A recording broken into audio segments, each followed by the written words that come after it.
Hello, मैं Yogendra Kumar Yadav, technician, government polytechnic college Alwar. आज मैं आपको डिप्लोमा में सेकेंड ईयर इलेक्ट्रिकल वर्कशॉप जो कि कोड 209 में आता है, तो उसमें अपन प्रैक्टिस करेंगे इलेक्ट्रिक हीटर का। इसमें आपके सिलेबस में है assembling, dismantling and fault investigation in following domestic appliances.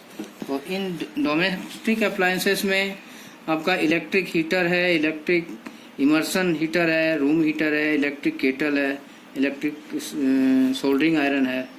तो उसी क्रम में हम पहला लेंगे 4.1 इलेक्ट्रिक हीटर। मैं आज आपको इलेक्ट्रिक हीटर के बारे में बताऊंगा और इलेक्ट्रिक हीटर को कैसे चेक किया जाता है, कैसे उसको खोला जाता है, कैसे उसकी मरम्मत की जाती है या उसको चेक किया जाता है। तो असेंबलिंग, डिसमेंटलिंग है आपके, और फॉल्ट को कैसे दूर किया जाता है, कैसे टेस्ट किया जाता है। तो उसके लिए पहले तो अपन हीटर के बारे में बता देता हूँ कि हीटर कई तरह के होते हैं, जिसमें कुकिंग हीटर आज देखेंगे अपन। तो उस हीटर में आपको ये चित्र दिखाई दे रहा है, और इसमें ये सीमेंट का एक पाइप के अंदर हीटिंग प्लेट के अंदर हीटिंग एलिमेंट लगा हुआ है। तो ये पूरा हीटर देख रहे हैं आप, ये हीटिंग प्लेट है। इस हीटिंग प्लेट में ये आपका हीटर का वो एलिमेंट लगा हुआ है, और एलिमेंट किस चीज़ का होता है आपको पता होगा, नाइक्रोम वायर का एलिमेंट होता है। इसमें जो मेटल होता है वो नाइक्रोम का होता है हीटिंग एलिमेंट। ऊपर जो दिखाई दे रहा है ये भी हीटर ही है, और इसमें ये स्टील बॉडी में है। स्टील बॉडी में आप देख रहे हैं कि ये आयरन की बॉडी स्टील बॉडी में है। इसमें जो एलिमेंट है वो इमर्सन टाइप में है। इमर्सन रोड, जो आप पानी गर्म करने की जो रोड होती है, तो इमर्सन टाइप में ये एलिमेंट देख रहे हैं। और इसमें डायरेक्ट वायर नाइक्रोम वायर का होता है। इसमें इमर्सन रोड में कॉपर की ट्यूब होती है। कॉपर की ट्यूब के अंदर जो नाइक्रोम वायर लगा होता है, और उसके चारों तरफ अंदर इंसुलेटेड पाउडर से पैक होता है वो। तो इस तरह से ये इमर्सन रोड का हीटर है, और ये हीटिंग एलिमेंट नाइक्रोम वायर का है। तो डायरेक्ट वायर इसको लगाने के लिए इसमें देख रहे हैं कि आप पे ये इंसुलेटेड प्लेट है, जो कि चीनी मिट्टी का बना होता है, और इसमें दो यहाँ नट बोल्ट से इसमें सप्लाई देने के लिए ये वायर होता है। तो यहाँ से जब इसमें एलिमेंट डालते हैं तो ये ग्रूव बने हुए नालियों में फंसता हुआ, और इसको इधर से लेके सीधे हर नाली में घूमता हुआ और यहाँ आ जाएगा। यहाँ से स्टार्ट हुआ और यहाँ आ गया। अब ये तो होगी इसकी बनावट, और इसमें एलिमेंट लगा हुआ है। फिर इसको हीटिंग प्लेट में लगाने के बाद इसको नट बोल्ट से कस दिया जाता है, और सप्लाई वायर अंदर से जोड़ देते हैं।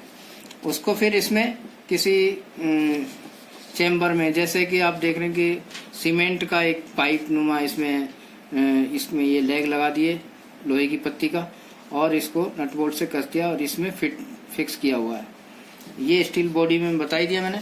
तो अब इसको खोलेंगे कैसे। खोलने के लिए एक प्लायर, नोज प्लायर और स्क्रू ड्राइवर वगैरह की आवश्यकता पड़ेगी। उसकी सहायता से इसके नट बोल्ट से जो कसा हुआ है इसको आसानी से खोल सकते हैं, और ये प्लेट अलग हो जाएगी। और ये इस तरह की जो प्लेट ये अलग होके, और इसको फिर चेक कर लेंगे। टेस्ट करते समय आपको ये ध्यान रखना है कि एक सीरीज टेस्ट लैंप लेंगे। सीरीज टेस्ट लैंप में जैसे यहाँ आपको कंटिन्यूटी टेस्ट करेंगे पहले, कि एलिमेंट अपना कंटिन्यूटी अगर सही है तो हीटिंग एलिमेंट सही लगा हुआ है। और यदि मान लीजिए हो सकता है कि ओपन सर्किट हो, तो इसमें कोई टूट गया हो आपका हीटिंग एलिमेंट, तो उसको चेक करने के लिए सीरीज टेस्ट लैंप। अब मान लीजिए ये सप्लाई है और सीरीज टेस्ट लैंप, ये आपका लैंप है, और यहाँ एक वायर लगाएंगे और दूसरा वायर यहाँ लगाएंगे कंटिन्यूटी टेस्ट करने के लिए। तो ये आप सप्लाई देंगे तो ये लैंप में से होता हुआ, और यहाँ जब इसको शॉर्ट करके देखेंगे तो ये लैंप जलेगा।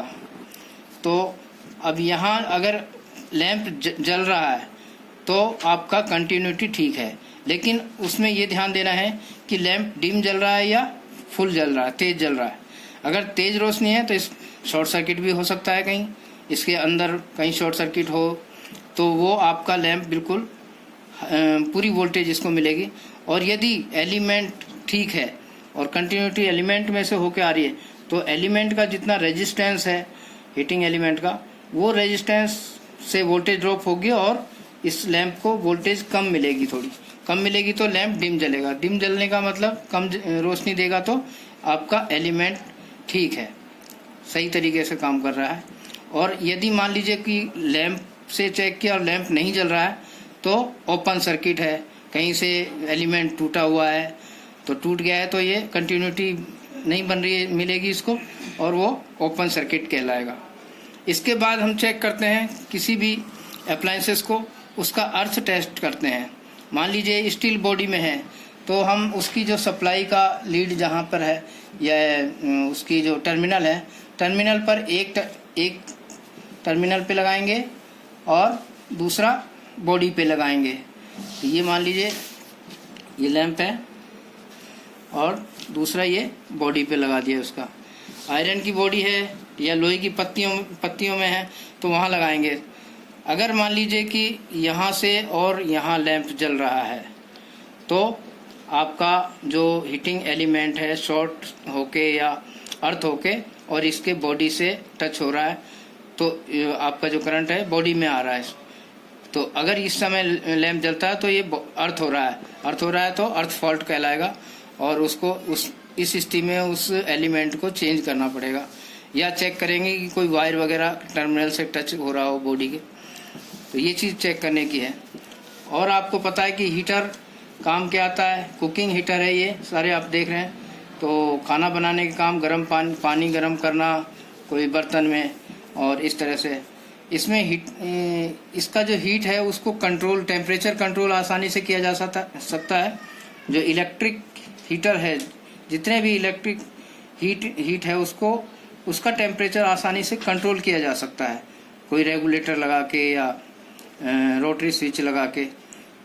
तो इस तरह से आप देख रहे हैं कि इसमें और तो ऐसा कुछ इसमें है नहीं, इसको खोल के और आसानी से कर सकते हैं। हीटिंग एलिमेंट लगाने के लिए आप थोड़ा सा ये तरीका है कि जब मान लीजिए चेंज करना हो आपको हीटिंग एलिमेंट, तो बाज़ार से नया हीटिंग एलिमेंट आएगा और इस ग्रुप को पहले किसी धागे से यहाँ से नाप लेंगे।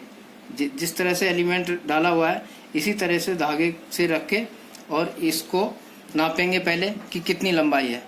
उतनी लंबाई आपका जो हीटिंग एलिमेंट है उसको या तो खींच के, या उससे अच्छा तरीका है उसमें सप्लाई दे के हल्का सा और किसी इंसुलेटेड प्लायर वगैरह से पकड़ के, और आसानी से उतना बराबर हो जाएगा। खींचने में तो कहीं से ज़्यादा खींच सकता है, कहीं कम हो जाएगा तो ठीक नहीं रहेगा। तो वो गर्म करके भी आसानी से हल्का सा सप्लाई दे के और उसको खींचेंगे तो वो बराबर उस मात्रा में लंबाई बढ़ जाएगी और उसको फिर आसानी से लगाया जा सकता है।